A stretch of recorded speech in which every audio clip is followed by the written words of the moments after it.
trainer, or BT, bigger engines, maybe some flaps, a little more complication, a little more torque. As you watch the C-31 Troopship of the U.S. Army Golden Knights take off, look at the rear of the fuselage. You will see the door on our side. The door on the other side are wide open.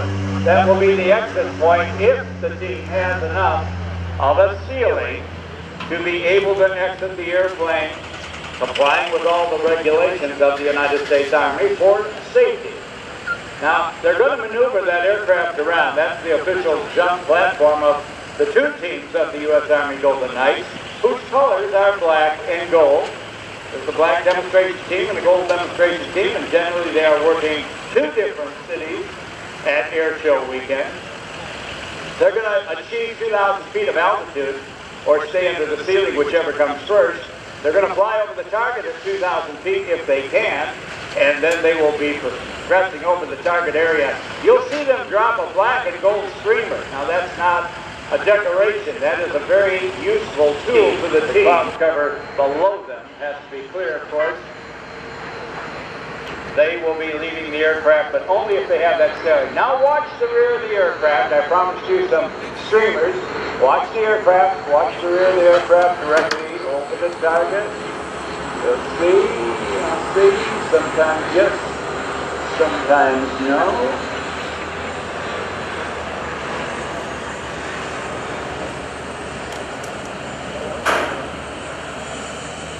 All right, while we're doing that, we were talking too about the progression of trainers in World War II. From the primary trainer, that meant you were going to solo an individual. Now he knows how to fly. Now you put him into a more complex trainer. This one probably wouldn't be open cockpit. It would be like the BT-13. Would have twice the horsepower of the trainer that the man soloed in. It would have a controllable pitch prop.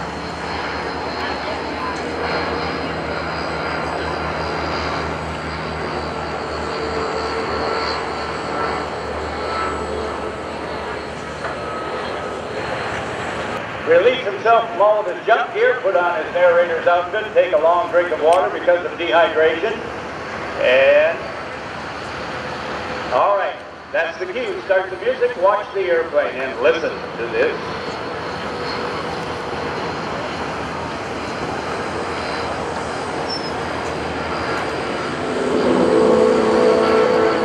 How's your first class?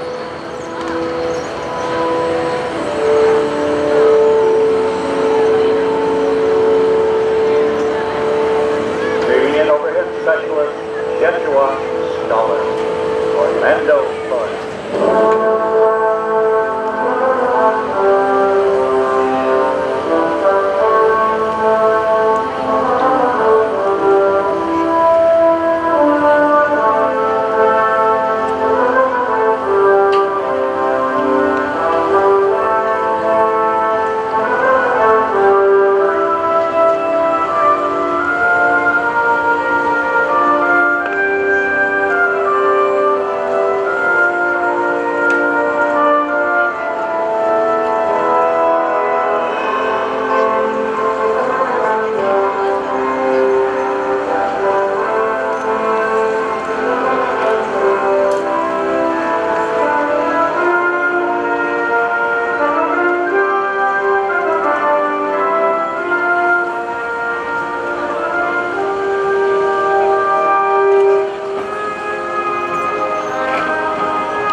Watch the arms and the hands.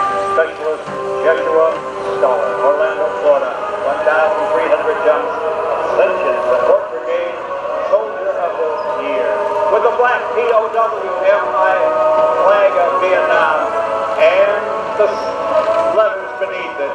You are not forgotten. Right dead on the target area. Give that man a big round of applause. Specialist Joshua Scholar. Off will come the parachute gear, the parachute helmet. Through a series of hand and arm signals, the jump masters relayed heading directions to the pilot, maneuvering the aircraft to precise exit point for the jumpers. Watch closely, as you may see the nose of this aircraft move slightly left or right in response to the steering instructions. The aircraft has been slowed to a safe exit speed of 120 miles per hour, the same speed of a free fall parachutist at terminal velocity. As the aircraft gracefully crosses overhead, the jump master gives a cross-arm signal of hot target, and the jumpers are out. Left door, right door, left door, right door, as they immediately open their parachutes. Now you may guess, these jumpers are faced with a unique situation, a traffic jam in the sky. They must gain vertical separation to allow for individual approaches into the target area. Parachutes used by the Gold Knights are flexible wing gliders. They are constructed of a lightweight ripstop nylon and have an inherent forward airspeed of 22 miles per hour. To turn left, the jumper pulls down on the left steering line. To turn right, the jumper simply pulls down on the right steering line. As the jumper nears the ground, he will pull down on both steering lines simultaneously to ensure the safest and softest possible landing. At 1,000 feet, the jumper does what is called a wind penetration check, checking his speed and distance across the ground. He then finds a downwind lane, a base lane 90 degrees to the target, then turns into the wind for his final approach. Watch as our team leader shows it how it's done, using his steering line to bring himself over the target, shutting it down for a beautiful Golden Knight landing. The average Golden Knight is 26 years old, has over 1,200 free-fall parachute jumps, and is proficient in one of many hundreds of Army's occupational skills. He or she joined the Army for a multitude of reasons: training, education, benefits, excitement, in short, to become Army strong. High standards identify individual members of the United States Army Parachute Team. We are selected not only for our parachuting skills, but for our soldiering abilities as well. As Golden Knights, great defenders and ambassadors, citizens in the uniform of the United States Army. Flying the brand new Army Star flag, bringing it over the target area, beautiful, 10-center landing. Flying the great state flag of Virginia, bringing it over for another great landing. Your United States Army is now a highly sophisticated and technological force. We have more computers than IBM, more aircraft than any major airline, and as always, offer you an unparalleled opportunity to become Army strong. As the last two jumpers land, notice those slightly smaller canopies coming in last. Not to be outdone by the rest of the jumpers. He's got more time to set up, bringing himself over the target. As he slowly shuts it down, beautiful Golden Knight landing. The United States Army Parachute Team was formed in 1959 at the home of the airborne, Fort Bragg, North Carolina. Today's aircraft is flown by Mr. Airman, who's served in the Army for over 40 years. To his right seat is Major Blackwood. As the last of the jumpers remove their equipment and don the distinctive maroon beret, today's modern paratrooper, I'd like to introduce the jumpers in order of their performance. But first, performing the difficult duties of ground control. From Paraguay, Puerto Rico, he is an airborne infantryman with 107 free-fall parachute jumps. Sergeant George Perez. From Charleston, South Carolina, he is an airborne infantryman with 420 free-fall parachute jumps. Sergeant First Class Brian Sealy. And now for the jumpers. From Vero Beach, Florida, he is a parachute maintenance technician with 486 free-fall parachute jumps. Sergeant Tom Frida. From Lakewood, California, he is an airborne infantryman with 3,569 free-fall parachute jumps. Sergeant First Class Tom Dunn. From Barboursville, West Virginia, he is an airborne communications specialist with 1,250 free-fall parachute jumps.